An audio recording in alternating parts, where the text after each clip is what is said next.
Hi, this is Angela with another video in my series on keeping it simple in sewing. And here we have a purse repair that I only thought about after I did it. So it's almost completely done, but I'm going to walk you through the steps that I did. In this case, the purse handle had actually ripped right out of the side. And the purse, it was either throw it out or do a repair, and this is for one of my clients. And so what I did is I took a piece of leather that was similar, and I glued it down in place. And you don't have to use fancy glue for this. This is my favorite type of glue. I don't know if I can get it to focus on that or not. Elmer's all-purpose glue stick. There's other brands out there, but it's a soft glue, and it glues fabric down, leather and whatnot in a temporarily for you, so you can go ahead and stitch after. And on fabrics, it washes right out, so it's wonderful for that. But definitely if you end up getting some on the fabric, you can, it washes out, you don't have any problems. But in this case, it's under the leather, and it does not dry stiff, so it's not hurting anything being underneath that. So I put that patch in place. At the top has been folded down and then stitched across, and these are just the raw edges of the leather, which you don't care about raw edges, they're not going to fray, but I wanted it to look a little neater at the top, so I did fold it down. And for the strap, it would just tear out again if all I did was put that on top here. So although I did put it just on top, on the inside I actually put a reinforcing piece. It was originally cut bigger than what you see here, and after I was done sewing, I trimmed it down. And of course, before I started sewing, I had glued it in place, making sure it was behind the spot that I needed, and that way it didn't move on me when I went to the sewing machine.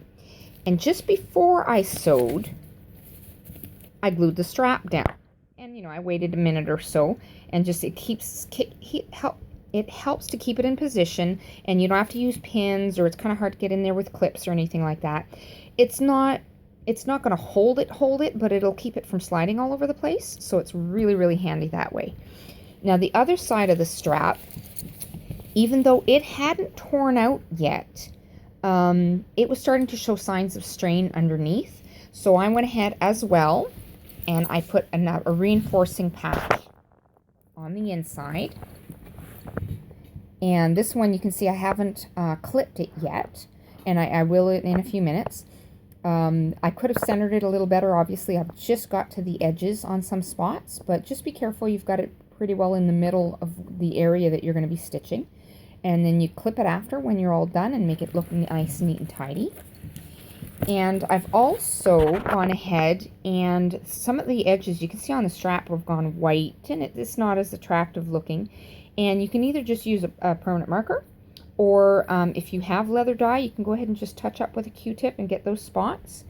It looks a whole lot nicer than it was plain. I'm not going to bother with the rest of the strap because that could touch clothes and maybe rub off, so we don't want that to happen. But it does look a whole lot nicer. And again, I just showcased this glue because it is one of my favorite tools in the sewing room. I will temporarily hold pockets in place, or zippers, or different things like that. Like a zipper, you'd have to wait a few minutes till it's good and dry and it's not moving. But you don't have to use pins, and it's wonderful that way. Or holding pockets in place so you don't end up with puckers in the corners and different things like that where you would get with pins. And again, it washes out. It's absolutely wonderful that way. So before you throw out that favorite purse of yours because the straps have ripped out, think about this kind of a repair. And if it was, if the purse was multicolored or something like that, I would have gone ahead and put another piece on the other side of the purse to match it. But in this case, you're really not going to notice. So I just left the one side, and it is for a client, so we're trying to keep costs down. And the one patch is just fine. It's just one of those, it's not an expensive bag, so we do want to keep the cost down. But if it was a fabric bag, and find matching fabric like that, not necessarily the same fabric, but a fabric that would look neat as a patch, and go ahead and put one on both sides and just add a little bit of design detail in there. But yeah, you can be really creative with this. So I hope you enjoyed this simple repair, and please comment below or post pictures if you can, and show me some repairs that you've done and any suggestions for any more videos. Have a great day, guys.